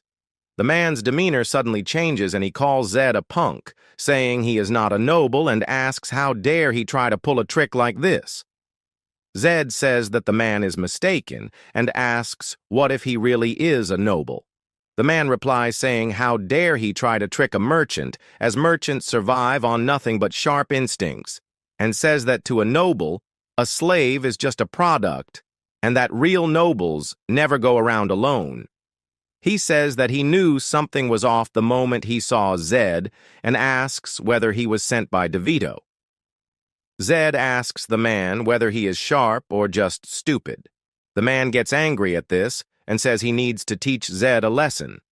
But before he could even lay a nail on Zed, Zed gives the man a strong beating and says if he doesn't want to get hurt more, he should immediately answer his questions from now on. Zed slaps the man again for good measure, and he says yes. Zed says that he thought the building used to belong to the Hamil trading firm, and asks what they are doing there. The man says that the previous owners went bankrupt, so they took over while groaning in pain from the beating. Zed then asks who DeVito is and whether he is a slave trader too. The man replies saying that DeVito is the owner of the largest slave market in the southern region. Zed then says to himself that then DeVito is his next target. Zed asks one more thing. He asks where everyone is. The man asks whether he means the slaves buy everyone, while calling the slaves products. Zed slaps the man again for calling them products. The man again says product, but this time he spells it out. Zed slaps him multiple times after this to punish him. He tells the man that slaves are people too, and it is not okay to treat people like objects. He says that, at the very least, the man should live with a shred of decency, and it is not that hard. He tells the man to show him the way, and he immediately gets up saying he will guide him the right way. He opens the gate and lets Zed inside. After entering, he sees the slaves. Actually, seeing people being kept at a place like this is making him angry all over again. "Are there any more people locked up?" he asks. The slave trader replies, saying no, these are all the people he has. Zed notices that there are no blondes, no young slaves either. as young slaves are expensive. He thinks that Lisa was probably already sold or taken somewhere bigger. So for now, they need to track down that slave trader called DeVito. But before that, he wants to do something. He tells the trader that he will give him the last change to act like a human being. He orders the trader to bring all the money from the vault, and the keys to the cells too. Then, locks him up, saying that the trader himself should also experience the joy of being locked up. After that, Zed moves all of them to a safe. In return, all of the slave blesses and tells thanks to Zed for saving them. Zed also distributed the slavers' entire fortune to the rescued slaves, and the knights guided them to stay at a proper lodging. While eating with them, he listened to their life stories. Talking with people who have lived through a lot can bring unexpected information. A person named Gordon introduces himself. He says that he used to serve as an assistant for the Cherville family. After the family collapsed, he somehow ended up here. "You served the Cherville family?" Zed asks, because he thought they were annihilated. Gordon says that it was pure luck that he survived. About Cherville family. If Arahan is famous among mages, then Cherville was revered among blacksmiths. In their heyday, people would flock just to get a Cherville artifact. But then, they were destroyed by the Empire for treason. Now their name is barely whispered in history. This wasn't just true in history, but also in the game Zed knows. No heirs remain to pass on their legendary craft. For the Empire still at war with beasts, this was a huge loss. Gordon states that their glory days are all in the past. Zed says that it's such a shame. If Cherville's craft continued, amazing artifacts would exist today, while thinking that it's a loss for him too. Gordon suddenly starts to whisper. He says that there is something he wants to say to Sir Zed and to him only. He asks Zed to keep it a secret. Then, they both decided to talk in a private place. "What?" Zed shouts surprisingly as he gets to know the fact that the true heir of Cherville, Lacto, is still alive. Gordon tells Zed to lower his voice. "Where is Lacto now?" Zed asks. Gordon replies that Lacto's chief assistant died in his place. They swapped clothes and burned the body to make sure no one could recognize it. It all went as planned, and Lacto has been hiding in Myers now. Zed thinks that this is nuclear-level information. But even if he's alive, being a fugitive makes meeting him nearly impossible. He says thanks to Gordon for sharing this info with him. Moreover, he says that one day he hopes that he will get to meet Sir Lacto. After having this conversation, both of them gets back inside. After some time, Ryu sighs as he eats. Zed tells him not to be too upset, since today's slaver was just a small fry. He reassures Ryu by saying that they will find more clues tomorrow at DeVito's place. "Wait a minute, sir. Did you just say DeVito?" Gordon asks. Zed replies saying yes. Gordon shouts saying that DeVito's place is on another level than where they were held, and DeVito has strong people to back him. Zed smiles as he says that no matter how big his backers, he has Bahal's knights with him. Gordon replies that DeVito's connections reach all across the Empire. There are even rumors his biggest client is Arahant. For a moment, Zed gets shocked. He tries to dodge topic by saying, "No way." Why would Arahant bother coming all the way to the south? Gordon explains that there is a clear reason. An enemy's loss is their gain. Taking all the slaves would hurt the southern noble families, including Bahal. Zed thinks that if it's Arahant. That sounds plausible. Could the Black Mirror Corps be protecting DeVito? He wonders. If it is, then this isn't just dealing with a slaver. It could spark a silent war between Bahal and Arahant. Zed notices that Ryu is worried that he is putting himself at risk.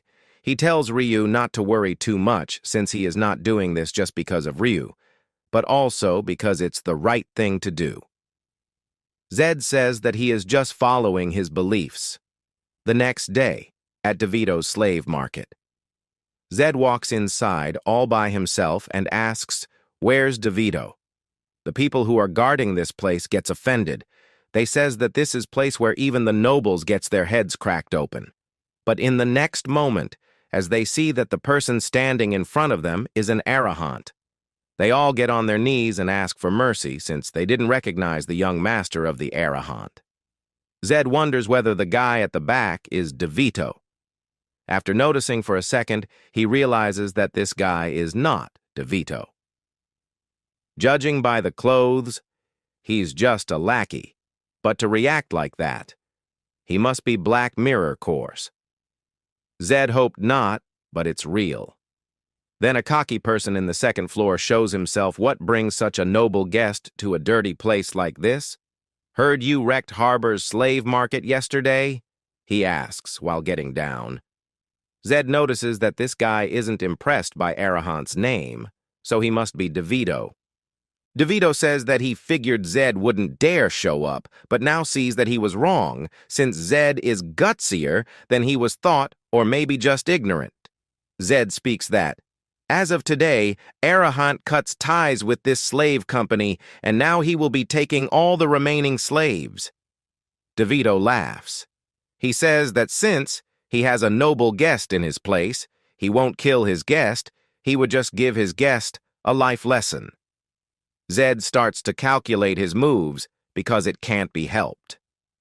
Luckily, there's only one Black Mirror Corps member here. He wonders how strong he is. If he's around Fifth Circle, it should be Doble. If Zed strikes first and take him down, surround the building. Zed hears a familiar sound. Squad 1 and 2, breach the building and kill them all. In the name of the Emperor's decree. These orders are given by Torres as he makes an entry. "What is Lord Bahal doing here?" DeVito asks, while being shocked. He sees a surge of energy in the form of a swing, coming right at him. He immediately ducks down and sees the head of the Black Mirror Corps member, lying in front of him. Torres speaks. "Slave trader DeVito, you are under arrest for the crime of illegal kidnapping, detaining the powerless, and tarnishing Bahal's honor by committing filthy acts in its southern region. Moreover, he says that as the Lord of Bahal, he will sever DeVito's limbs to make an example of him." DeVito gets confused since he can't fathom what is happening to him right now. He finds it absurd that the two eyes that should be directing malice towards each other are now both directing it towards him. He asks for forgiveness, but it was too late as both of his arms and legs gets chopped by Torres. Zed thanks Torres for his perfect timing. "But what was that earlier about the Emperor's decree?" he asks. Torres explains that it's exactly as it sounds. The Emperor issued a decree to eradicate the slave traders. So Zed asks whether Torres dealt with the other slave traders too. Torres replies on behalf of the Emperor that they sent night squads to all of them. According to the information, this place was the most prominent, so Torres came personally. "By the way, what are you doing here? Zed, don't tell me you plan to take down DeVito alone?" he asks. Zed replies by saying yes, because there was something he needed to check. After hearing it, Torres tells Zed that unlocking mana at his age is impressive, but he is still not at a level to do such things alone, so don't overdo it. Zed thinks that the Emperor's decree came at a convenient timing. That said, he also knows that the Arahant won't just let this slide. He notices that unlike the others, this guy has a resigned look. Did he not fight back because he couldn't or because he didn't want to? Zed wonders. If it's the latter, that's some serious loyalty to the Arahant bloodline, Zed thinks. At that moment, a knight comes with the info that they have found the slaves in the basement. After some time, both Torres and Zed, along with Ryu, goes to the basement.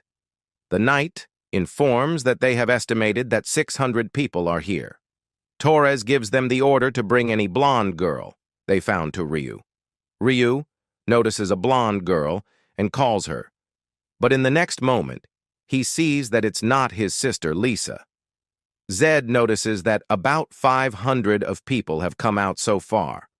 So Lisa maybe not be here either?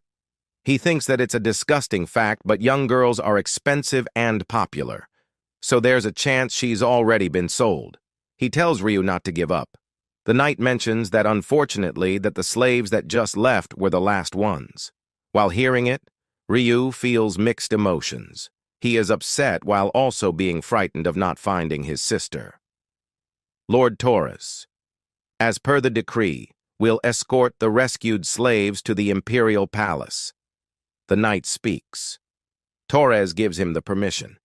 He tries to lighten the mood by saying that since both Zed and Ryu worked hard today, they should get some rest.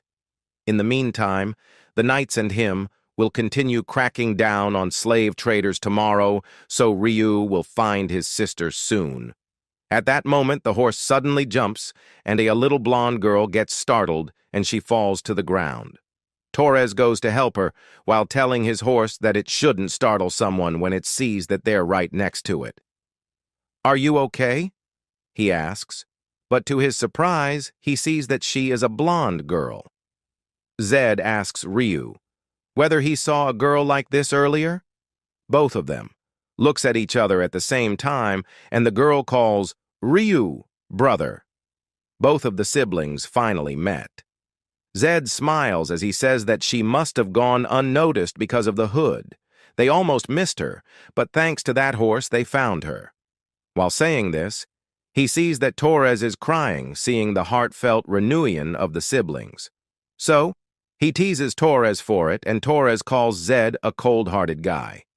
After that, Torres gives party to all of them. He tells them to enjoy their meals and drinks to their heart's content, since tonight's meal is on him. Lisa seems surprised to see the exquisite meal in front of her. Torres humbly serves Lisa. He tells her not to hold back and eat comfortable. Lisa bows her head down to express her gratitude. Torres tells her that she doesn't need to be formal, since Ryu is his friend, and so does she. He tells her, while pointing at Zed, that she can think of that guy like a real brother.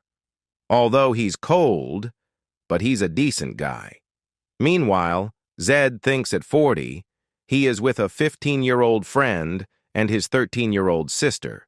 It feels kinda weird. Ryu, while serving another piece of meat to Lisa, tells her that if she wants more, she should just say, and her brother will get it for her. Ryu brags, saying that his friends are super rich, and he bets that he is the only commoner here who is being friends with both Bahal and Arahant. Just like that, the conversation between the young siblings made the atmosphere livelier than ever. Perhaps this was the first peaceful day Zed experienced since entering this world, but it didn't last long. A knight, who is also the vice captain of the Bahal's knights named Philip, enters the restaurant, hurriedly as if he has some news and orders of grave importance to follow. "Why are you here?" Vice caption. Torres asks. Philip replies that he came here, urgently, because of the Lord's declaration. Torres says that he wasn't informed of any specific orders, so he wants to know what the declaration is about. Without answering, first, Philip unshields his swords and points it at Zed. Judging by Zed's expression, he already predicted what is going to happen after this. He sighs, thinking that he just wanted this day to be a peaceful one, but it seems that's not happening. Philip speaks on behalf of his lord, that the Lord has ordered Arahant to be brought to him immediately. After that, Zed gets on a carriage and the Knights of Bahal. While going, Knight Philip tells Zed the rules he has to follow in front of the patriarch of the Bahal family. While he was telling the rules, Zed stops him midway and says, "Who the hell are you to bark orders at me?"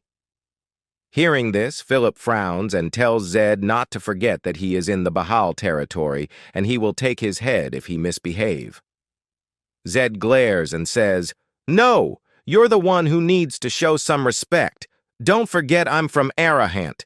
Zed don't know what the Lord of Bahal, Fernando Bahal, is planning, but as an heir of Arahant, he needs to carry himself properly."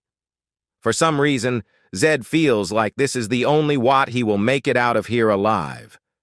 Zed realizes that if he bows too low, they'll look down on him, and if he stands too tall, he'll provoke their wrath. While he is thinking this, they reached at the gate of the Bahal family. Philip takes Zed to reception room on the 5th floor and tells him to wait here. Zed is amazed, seeing that this place looks completely same as he has seen it in the game. Seeing that he is taken to the 7th room, Zed gets that he is summoned here as a guest. As he is looking around, he feels a huge pressure. That is suppressing him from the back. Zed then hears a deep voice which says, "You're the first Arahant to set foot in Bahal's mansion." Zed can't grasp what is going on. Zed gathers his thought and gets that the Lord of Bahal is right behind him. Just being in the same space is enough to make Zed lose focus. He can't even turn around. The Lord of Bahal is not using aura. If he were, Zed's trait would have flared up. This immense pressure Zed is feeling is the Lord's pure presence. This is what it means to reach the realm beyond 10 Circle. To be a sword master. As the Lord of Bahal walks past him and sits on the throne, Zed feels a bit relief. The Lord sits and glares at Zed. Zed seems nervous. After a while, the Lord speaks. He says, "I'll give you this, you've got guts, Arahant, but this is Bahal's mansion. Act accordingly."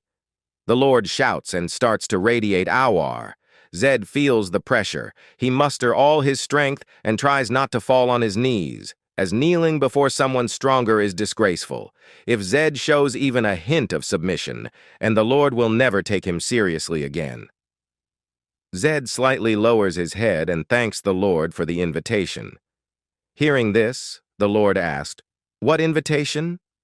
Zed replies, "I was brought here in a carriage and escorted to the reception room. Isn't that how you treat a guest?" "I came here as one. But if kneeling and bowing is the way of Bahal, then I'll do as your customs dictate." Zed's words startle the Lord. After a while, he laughs and says, "You're a bold one, aren't you?" He then tells Zed to take the seat and have some tea. Seeing the tea, Zed gets that it's minor tea. This gives him a assurance that he is being treated as a guest for now. Seeing the puzzled face of Zed TG Lord tells him not to overthinking so much as he has summoned him, here purely out of personal curiosity. The Lord then asked Zed if he has visited the slaver DeVito because of the Emperor's decree. "I didn't hear about the decree until after the matter was settled," Zed says. Hearing this, the Lord asked for the reason of his action. There are plenty of answers that could earn Zed Fernando's favor, but he decides to stick to the truth. Zed tells Lord Fernando that the slave trading is against human decency. He simply acted according to his conscience. Fernando then asked Zed if he really didn't know DeVito was tied to his family. Zed replies, "I thought it was just a rumor, but the moment I saw him, I realized it was true." Fernando asked so why he didn't step back knowing that. Zed says that he only cared about what was right and wrong. Family had nothing to do with it. Fernando tells Zed the Arahant won't let this slide away. "It's fine. I did the right thing, no regrets," Zed says. The answers of Zed left a good impression on Fernando. Fernando is now more curious about Zed. He also gets that Zed is a mage who knows honor. After that, the meeting ends. Fernando tells Zed to stay the night here, and they will again join in the breakfast. Zed gets up and thanks Fernando with a knight's salute. Seeing this, Fernando laughs and says, "Didn't expect to get a knight's salute from a mage. Today really is full of surprises." After that, Zed is taken to the guest room. He sits on the chair and feels relieved. He is completely drained and feels hungry. At that time, the servant knocks on the door and brings in the foods and service it to Zed. As Zed is about to dig in, he sees a white paper on top of the food. He gets shocked to see this and rushes towards to find if someone is there. He finds none. This paper is from the Shadow Guards. Zed wonders how the Shadow Guards gets inside this Bahal mansion. Zed then gets inside and applies some mana to the card. The colo of the card changes and a 0 letter appears. This 0 means return or abort. The Lord of Arahant is now telling Zed to return to the family. The sun is about to rise again. Zed is sitting in a corner shaussect to see the Shadow Guard's magic card in the mansion of Bahal. He can't fathom the reach of the Arahant family. While he was lost in his thoughts, someone knocks on the door and calls his name. Zed opens the door and sees Torres. Seeing him, Zed asked about Ryu and Risa. Torres tells him that he kept them in safe hands and came alone to see if he is okay. After that, the two of them walks in the hallway, and Zed tells Torres what has happened in the meeting. Torres tells Zed that he has made his father take an interest in him. Torres' father also removed the bounty on Zed's head. The situation would be perfect for Zed if that magic card hadn't shown up. After that, they went to do the breakfast. Later, Torres takes Zed and showed him the whole estate. They come the night quarters and training ground. Zed is enjoying the view. Beside the training ground, Zed sees a white horse in the stable. Zed gets curious and asks Torres about this. Torres says, "That spot's kinda special. You've probably heard the story." Bahal's white steeds choose their own masters. That's where the white steeds who haven't met their masters yet are kept. Torres and Zed gets closer to the horse. As Torres tries to touch it, the horse gets back and screams. Torres then tells Zed that usually the horses choose their master within 3 months. But this guy's been holding out for 2 years, and this is the only horse that even turned down the patriarch. Hearing this, Zed gets shocked, as how come this horse didn't choose someone so powerful? Torres explains Zed that this white horses didn't choose the most strongest, they have their own standards. Zed finds this interesting and looks at the Bahal white steeds. Torres also tells Zed that this Bahal white steeds are divine beast, and they aren't someone's property. It's a partner and a comrade, and that is why the Bahal family respect its choice. The horse and Zed looked at each other's eyes. There seems to be some kind of connect between the two, as Zed moves his hand to touch the horse. At that time, Philip comes with his subordinates. Philip comes and shows disrespect to Zed. Torres stands up and tells him to show some respect, as Zed is the guest of the patriarch. Philip bows down and agrees to act polite. He then suggests Zed that why not he have a training session with them. Philip then says that there is no meditation room for him to train, so why not they have a sparring match? Torres warns Philip and tells him to behave as he is the guest. Philip says, "A friendly match isn't exactly disrespectful. It'd be a great experience for the squad." For Zed too, I'd say. Torres tries to avoid it and tells Philip that they will do that some other time as Zed is not ready totally. Hearing this, Philip says, "Come on, just a light spar. If you're worried about the level, we've got a newbie who joined just a few days ago, and if that's not enough, the rookie can hold back." Zed can't take it anymore. He speaks up and says he will do it. He points at the rookie and says he will spar him. After that, they get into the training ground. The rookie takes a wooden sword.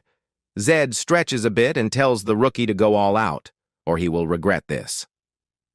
Torres is worried because even though Zed has awakened lighting aura, but he is not even a first circle yet, and he is going up against a 5th circle knight. Before the sparring begins, the rookie asked Zed that if he really thinks he has chance to win. Zed replies that this change of winning is 50-50. Hearing this, the rookie gets angry and starts to release his aura. Zed also gets ready to fight and actives his lighting aura. Philip gets a bit amazed to see the rumored lighting aura, but Philip is confident that Zed will lose as the mana he can sense for Zed is at the 1st circle. The fight beings, the two of them rushed at each other. The rookie seems confused as he thinks that Zed as a mage he should try to make distance between them, but he is doing the complete opposite. The rookie didn't think further and launched his attack. Everyone, including the white steed watching the match, gets shocked. So see that Zed dodged the attack so smoothly.